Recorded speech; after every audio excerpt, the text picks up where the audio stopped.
Hey, what's going on, everybody? When I started using TradingView, it was like kind of confusing, all the different tools and different things you can use. And I've just figured out a bunch of shortcuts, and I want to share them with you guys.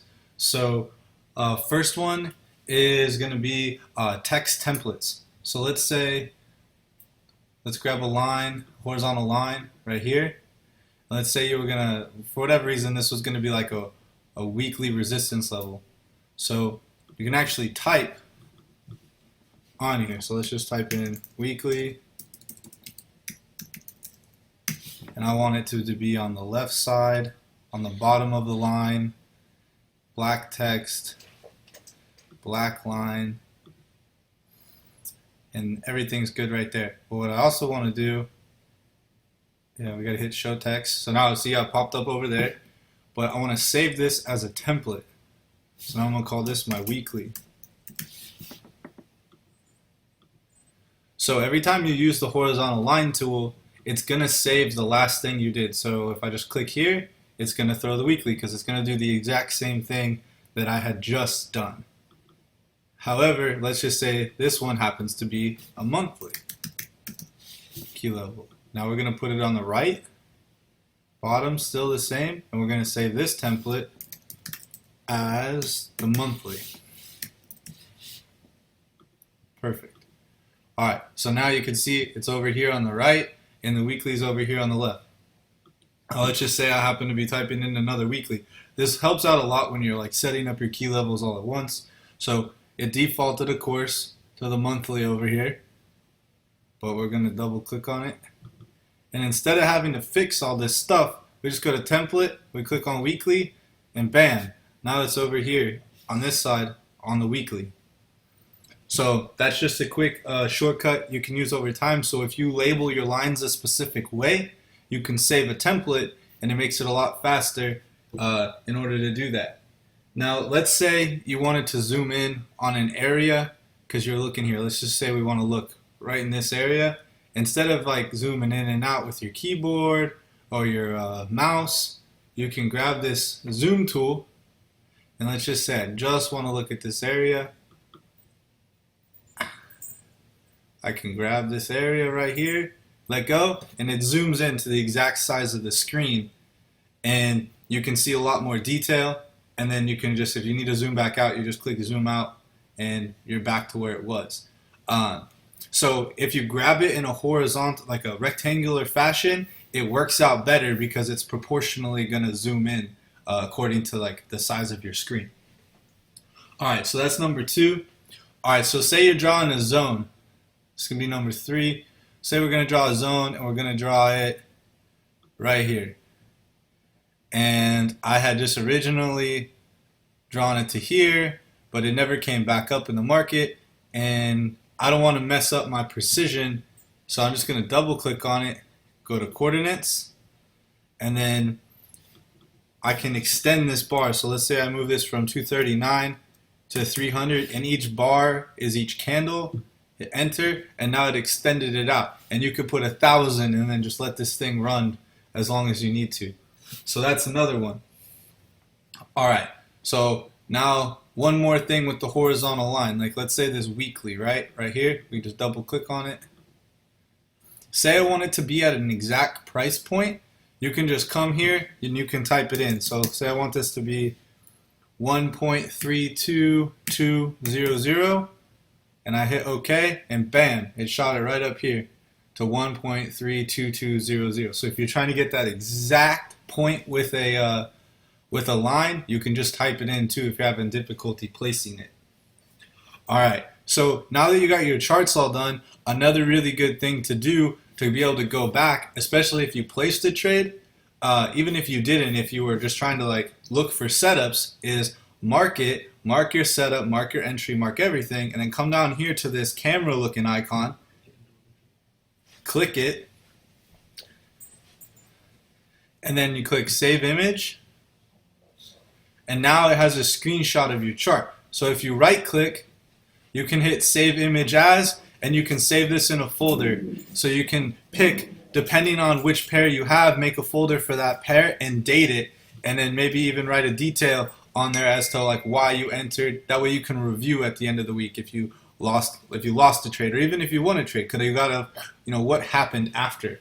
So you'll have a screenshot of beforehand, and instead of just having the history after, because it's easy to see what happened or why this worked or didn't work once you have all the data. But when you placed a trade, you couldn't see the future exactly. All right. So then let's say like right now we're on USD CAD on the 4-hour. Let's say I want to look at it on different time frames, but all at the same time. I can come up here and I can split my chart up. So now I have, so if you're looking for like a really good entry, now I have a 4-hour here. If I click inside this one on the top right and I go and I change it and go to the 1-hour, now that's a 1-hour, but this is still the 4-hour over here. Now let's say I'm in the bottom right. I can go to the 15-minute, and now I'm on the 15-minute. And if you notice, the crosshairs are showing up on all 3 charts. So if I come over here and let's just say, I'm just going to draw another zone, let's just say on this 15-minute, and I'm just drawing a box. I'm not even drawing a zone. It's putting it on all of the charts at one time. So I can sit there, if you like to go down to the lower entries, which you probably should, or lower time frames for your entries, which you probably should, you can literally be seeing everything happening at one time on multiple time frames. The max I like to do is 3 of them, because any more and the screens just get really small unless you have like a monster monitor. So that's pretty cool. I'm going to change it back to 1 screen. All right, so deleting drawing tools. So especially when you start marking the higher highs and higher lows and all sorts of different stuff, you're going to have a lot of stuff on your charts. Well, let's just say you messed up labeling something. On a Mac, you can just click it and then press delete, and it'll erase it. If you have a Windows, you have to click on your drawing tool that you use, like let's say this weekly line up here, and you have to click it and then hit Alt Backspace. If you just hit backspace, it's going to like mess everything up. But if you hit Alt Backspace on a Windows, it'll work. Or if you just hit delete on a Mac, it'll work. All right. So now, like, let's just say like everything's really crowded for some reason, and writing text isn't really an option close to where you want it. So let's just say I'm trying to label this. I don't really want to put any text there, but I can click this and drag that out. I can label it. I can use the certain colors that I want to use, and I can highlight it still with an ellipse tool, but I can actually pinpoint exactly what it was, but still get the text out of the way so it's not distracting. All right, and now let's say we are going to label higher highs and higher lows. I've seen people ask and get confused, and it took me a while to find this. Let's say this is a higher high. I'm not even sure if it is. I didn't even look. But if you click border right here, it'll throw a box around it. And you can also change the background color and everything. So that's one more thing. And then when you do these labelings with the callouts, you want to put the time frame that you're doing, because when you zoom in and zoom out, it looks like it's in another area. Let's say you labeled it on the daily, then you went to the 4-hour, then you went to the 1-hour, and then you're like, wait, that call out isn't even like on anything. What's wrong? And now you got to try to remember which time frame you placed it.